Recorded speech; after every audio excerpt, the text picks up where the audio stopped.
Hello and welcome to day 11 of the Halloween Craft Countdown, where I'm sharing a new Cricut Papercraft Halloween project every day for 20 days. Today's project is this really cute character wreath layered design.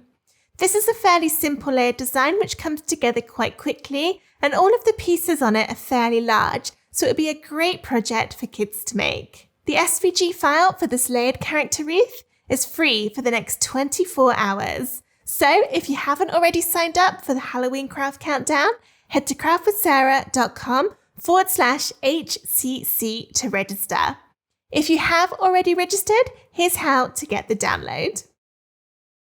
If you've already registered your free ticket, check for an email from me with subject line Halloween Craft Countdown ticket information, or any of the other emails from me that you have been sent throughout the countdown. Can't find them? Check your junk or spam box to see if they've gone there by mistake. These emails contain the link to view the countdown projects and download today's files. Scroll down this page to find today's project. Click the button to start the files automatically downloading to your computer or mobile device. Each download is only available for free for 24 hours after it goes live.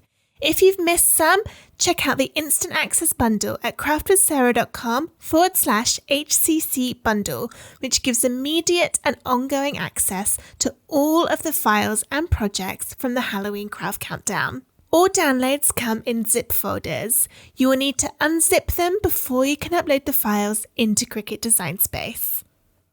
Once you've downloaded and unzipped the folder, it's time to get the file into Cricut Design Space. Open up Design Space and start a new project, and then go over to Upload on the left, and then Upload Image. You can then either click Browse to find the file on your computer, or you can drag and drop it in.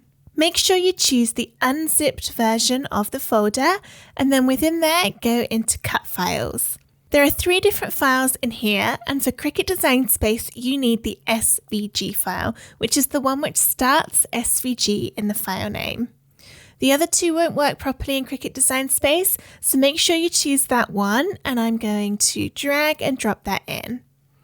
It should look like this with all of the layers one on top of the other. If yours looks different and you see the layers all next to each other instead, that means you've accidentally uploaded the wrong file. So if that's the case, click Cancel and then try again, and make sure you choose the one which starts SVG. This is looking good, so click Upload, and then it will appear in your recent uploads. Click it to get a green border around the edge, and then press Add to Canvas.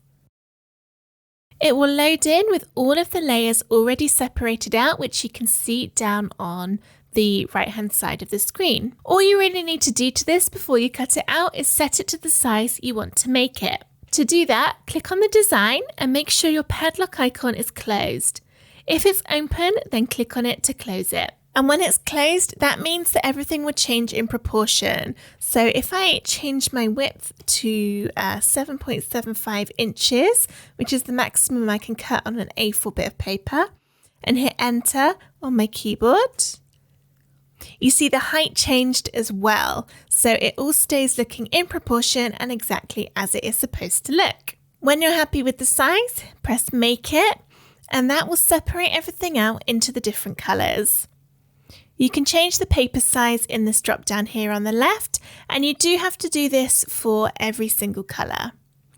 You can move things about on the page if you want to, and this can be helpful for using up less space, particularly on some of the other pages where there are more shapes. For example, on this one, it's a bit hard to see, I know, but when I changed it to A4, Design Space is now saying I need 2 sheets of black card. And I think I can fit this on one. To move things, click the object and then click the 3 little dots and then Move Object. Make sure you choose the same color, so I'm going for my other sheet of black, and press Confirm. It's now moved it onto here, and look, it did fit perfect. You need to make sure nothing is overlapping. If you need to, you can rotate things about to get them to fit better. But now this is going to cut both pieces on one A4 sheet of card instead of the two that Design Space thought I needed.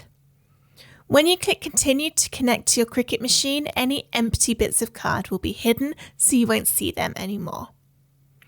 Go ahead and change all of your paper sizes and move things about as much or as little as you want to. And when you're happy with how everything's looking, press continue to connect to your Cricut machine. Get everything out from your cardstock and then let's see how to stick it all together.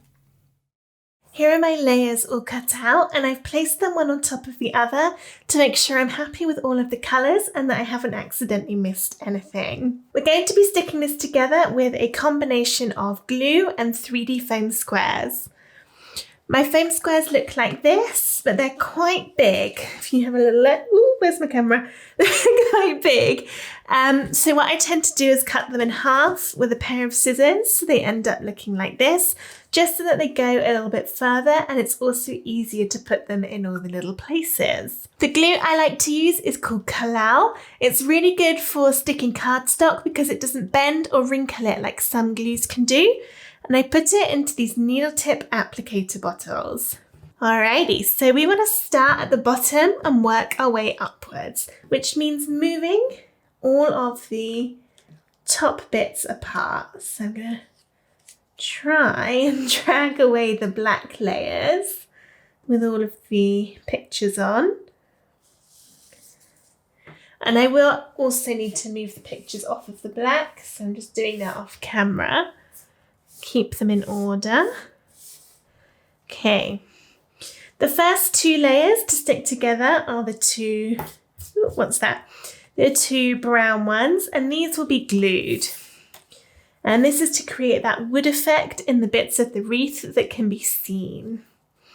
So I'm going to get my glue and just go all the way around, trying to get into all of the sticky out places to make sure that they're going to be really well stuck together. Because this is going to have the weight of all of the other layers on it, so it does need to be glued quite well to make sure it doesn't fall off. Nobody wants their wreath to fall down, especially for a Halloween wreath in the middle of the night, as that will definitely give you a jump. Right, let's bring this one back. And if you had added some holes in this layer, then I recommend threading whatever it is you're going to thread through it before you stick this layer on, because then this layer will hide any of those holes. But I didn't do that for mine because this will be in a shadow box, so I can just stick that straight on. Okay, next are the two black layers, and these are going to be stuck on with 3D foam squares to give it some dimension. I'll start with the left side, and then I'm going to add these in. You want to try and make sure you've got some in any little bits that stick out, so like the bat and the edges of the hat. But also put some in the middle of these shapes, and that gives added stability, which means that when all of the other layers of cardstock are on top of this, it's not going to dome downwards under the weight of it all.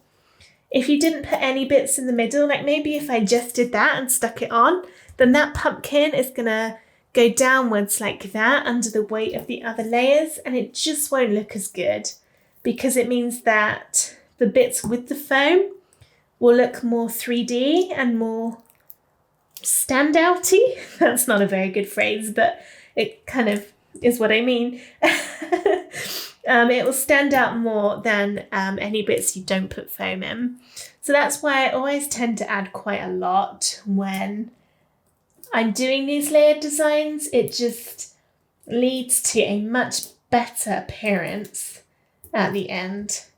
And when you've gone to all the effort of getting this cut out and sticking it all together, then it seems silly to risk it not looking as good as it possibly could just to save on a few foam squares. Okay, to line this up,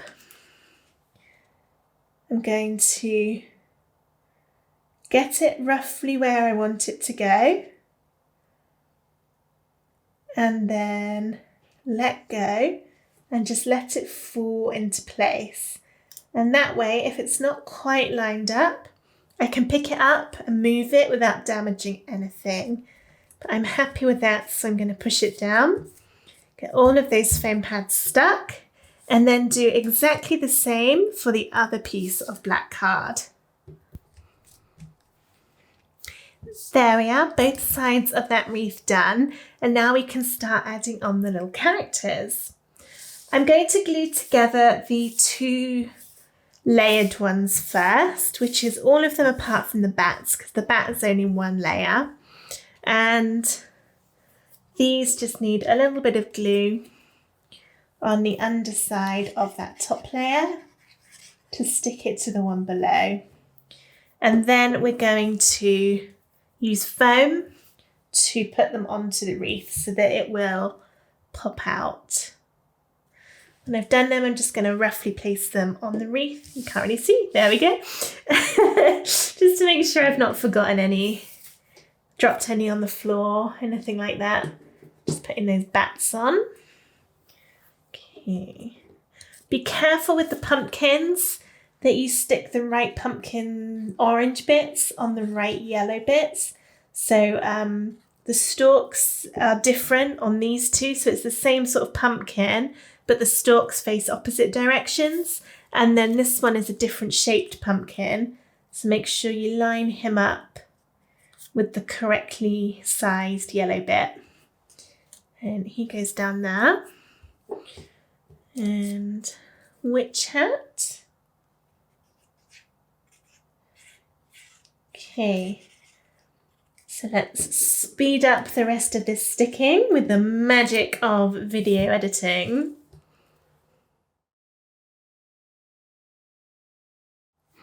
That's all of those glued together, and now I can start sticking them on with foam. And I know I've got them all in the right place. Let's just move them to the side. Then I'll just know easier which ones I've done and which ones I haven't. Start with this little pumpkin.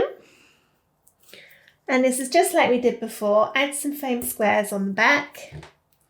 And this will make them pop out from that black shadow underneath for even more kind of vibrance and a better overall effect. When you stick these on, there will be a little black border around every side. So try and make sure that you put them in the middle so that you've got an even amount of that black around each of the sides. And then it's time for another magic speed up session where I get the rest of these stuck on.